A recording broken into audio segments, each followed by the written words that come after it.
प्यारे भैया बहन, हम सभी प्रथमः पाठः की प्रश्न संख्या 1 रिक्तम स्थानम उचितेन पदेन पूरयतु, इसके सभी प्रश्नों को हम सभी हल कर चुके हैं और इन्हीं प्रश्न के आधार पर प्रश्न संख्या 2 हम सभी हल किए हैं।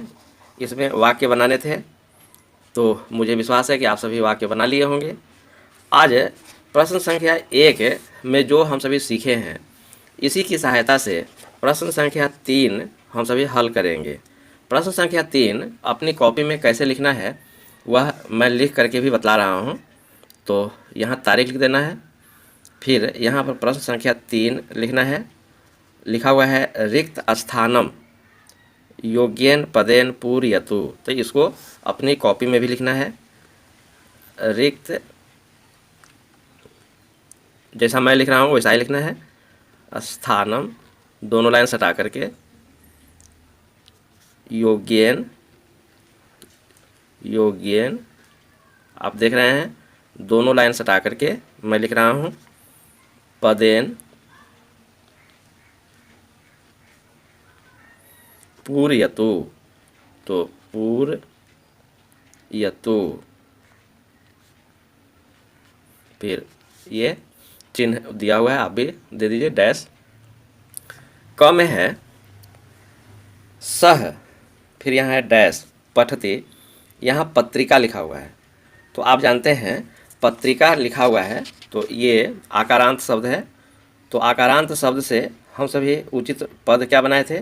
तो गीता था तो गीताम बनाए थे, अलका से अलकाम बनाए थे, मापिका से मापिकाम बनाए थे, पत्रिका से पत्रिकाम बनाए थे, अयोध्या से अयोध्याम बनाए थे। तो यहाँ भी पत्रिका लिखा हुआ है तो पत्रिकाम यहाँ पर बना करके भर देंगे। तो लिखेंगे, यह प्रश्न संख्या क है तो क लिख दिए। सह, अब यहाँ डॉट डॉट देने की ज़रूरत नहीं है, जैसा कि आपकी पुस्तक में ये डॉट डॉट दिया हुआ है तो ये डॉट डॉट देने की ज़रूरत नहीं है। आप सीधे लिखेंगे पत्रिकाम, ये पत्रिका यहाँ पर लिखा हुआ है तो पत्रिकाम। अब पत्रिकाम लिखने के लिए भी दो नियम है, या तो म लिख करके हलंत दे दीजिए यानी कि आधा म लिख दीजिए, या इसके ऊपर पत्रिका, इसके ऊपर में बिंदी दे दीजिए, जो आपको आसान लगे। तो पत्रिकाम, ये देखिए पत्रिकाम पठति, तो लिख देंगे पठति। अब यहाँ पर पत्रिका लिख दीजिए, जो दिया हुआ था इसी पद को चेंज करके यहाँ भरना था। अब इसके नीचे यह देखिए दो लाइन के बीच में हम लिखे हैं, इसके नीचे में एक लाइन खींच देंगे ताकि पता चल जाए कि हम सभी इसी को भरे हैं। अब प्रश्न संख्या ख, यहाँ पर फलम लिखा हुआ है, ब्रैकेट में आप देख रहे हैं कि यहाँ फलम लिखा हुआ है। तो फलम के अंत में म है आधा, तो इसमें कोई सुधार नहीं करना है। ये प्रश्न संख्या 1 के दीर्घ ई में बनाए थे हम सभी। वनम, तो फिर यहाँ पर वनम, नगरम तो नगरम, भवनम तो भवनम, तो इसमें कोई सुधार नहीं करना है। जिसमें अंत में आधा म है उसमें कोई सुधार नहीं करना है। इस कारण से यहाँ फलम है तो खाली जगह में फलम ही आ जाएगा। ये होगा सा फलम खादति, फलम, फलम हलंत है, आधा म है, खादति, खादति, फलम खादति, यहाँ पूर्ण विराम, ब्रैकेट में फलम लिख भी देंगे। अब इसमें खाली जगह में फलम भरे हैं तो इसके नीचे अंडरलाइन कर देंगे, सा फलम खादति। ग में आसंद है, आसंद अंत में विसर्ग है, तो यह है हम सभी विसर्ग वाले शब्दों को, गणेशः को गणेशम, हस्तः को हस्तम, सुधाखंडः को सुधाखंडम, अंत में विसर्ग को हटा करके आधा म भर दिए थे। तो यहाँ भी वही काम करेंगे, आसंद है तो आसंदम हो जाएगा, तो यहाँ भरेंगे आसंदम। तो ग वाले प्रश्न में एषः आसंदम, आसंदम, आसंद हो गया, विसर्ग को हटा करके आधा म, आसंदम। नयति, तो नयति, पूर्ण विराम, और यहाँ आसंदः लिखा हुआ है तो आप भी लिख दीजिए, ताकि यह पता चल जाए कि आसंदः को बदल करके हम सभी आसंदम लिखे हैं। तो इसको अंडरलाइन कर देंगे। घ वाले प्रश्न में फिर वही है, विसर्ग वाला शब्द है फल रसः, तो हो जाएगा फल रसम। भवान फल रसम पीबती, तो लिखेंगे घ में भवान फल रसम, फल रस हो गया। अब आधा म दे दीजिए, फल रसम पीबती, पीबती हो गया, पीबती पूर्ण विराम। फिर यहाँ पर लिख देंगे फल रसः, जो दिया हुआ है पुस्तक में, फल रसः, ब्रैकेट को बंद कर दीजिए। अब इसके बाद वाला जो प्रश्न है अंग, इसमें दिया है वाटिका, यह भी आकारांत है, जैसे पत्रिका, यह भी आकारांत है। तो आप सभी देख चुके हैं आकारांत शब्द में गीता का गीताम हम लोग किए थे, अलका का अलकाम किए थे, मापिका का मापिकाम किए थे। तो उसी प्रकार से यहाँ भी वाटिका है तो वाटिकाम हो जाएगा।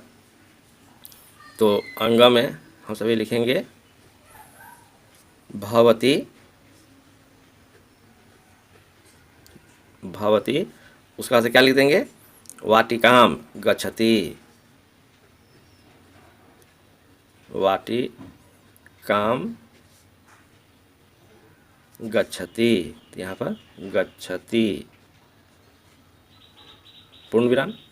अब यहाँ पर लिख देंगे ब्रैकेट में वाटिका दिया हुआ है आपके पुस्तक में, हो गया। च वाले प्रश्न में सरस्वती दिया हुआ है, ईकारांत है, दीर्घई है इसमें ईकारांत। तो यहाँ पर ईकारांत में हम लोग क्या किए थे, पार्वती का पार्वतीम कर दिए थे, नलिनी का नलिलीम कर दिए थे, चालनी का चालनीम कर दिए थे, अंत में आधा म जोड़ दिए थे। तो यहाँ भी सरस्वती है तो सरस्वतीम कर देंगे। तो लिखेंगे च वयम, वयम सरस्वतीम नमामः, तो सरस्वतीम,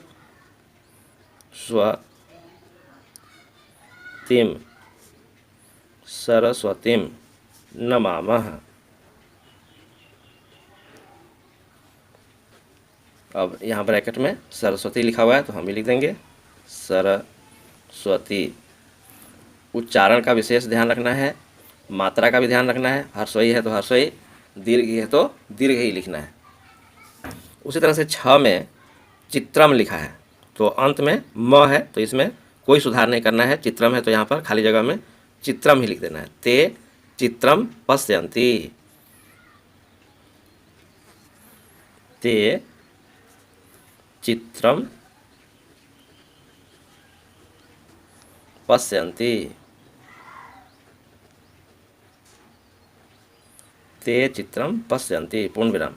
अब यहाँ पर चित्रम दिया हुआ है तो हम सभी भी चित्रम लिख देंगे।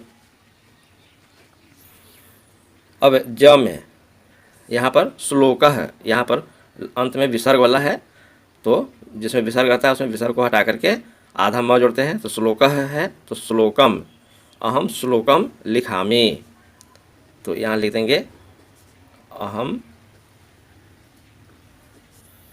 श्लोकम लिखामि,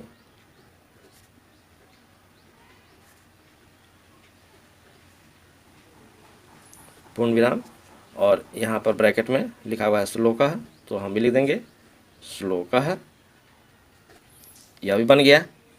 अब झ में यहाँ मंदिरम दिया हुआ है तो इसमें कोई सुधार नहीं करना है क्योंकि अंत में आधा म है। तो ताह मंदिरम गच्छन्ति, तो लिख देंगे झ वाला प्रश्न है ताह मंदिरम, ताह मंदिरम गच्छन्ति।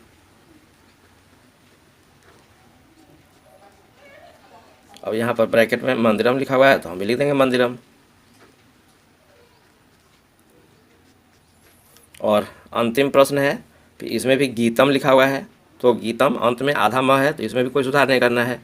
बालिकाः गीतम गायन्ति, तो यहाँ भी हम सभी लिखेंगे बालिकाः गीतम गीतम गायन्ति।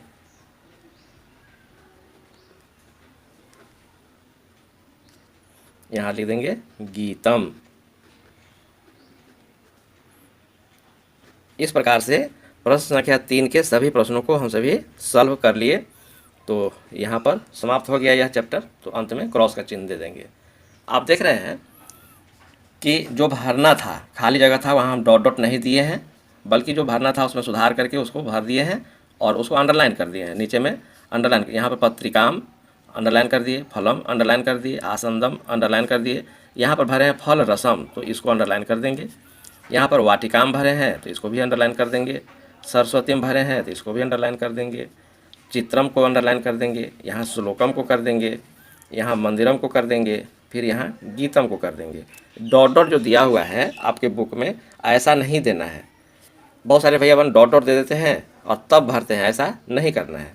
दूसरी बात आप देख रहे हैं, यह जो हाशिया खींचा हुआ है, लाल वाला जो ये खींचा हुआ है हाशिया, हम इसमें सटा करके लिखे हैं। तो सटा करके लिखने से देखने में अच्छा लग रहा है। दोनों लाइन मिला करके भी हम लिखे हैं, तो ऐसा ही आपको लिखना है। किंतु हम कलम से लिख रहे हैं, आपको पेंसिल से लिखना है, ये आप पहले से जानते होंगे। यहाँ तारीख निश्चित रूप से लिखना है। तो मुझे विश्वास है कि आप आज का कार्य अपनी कॉपी में निश्चित रूप से कर लेंगे।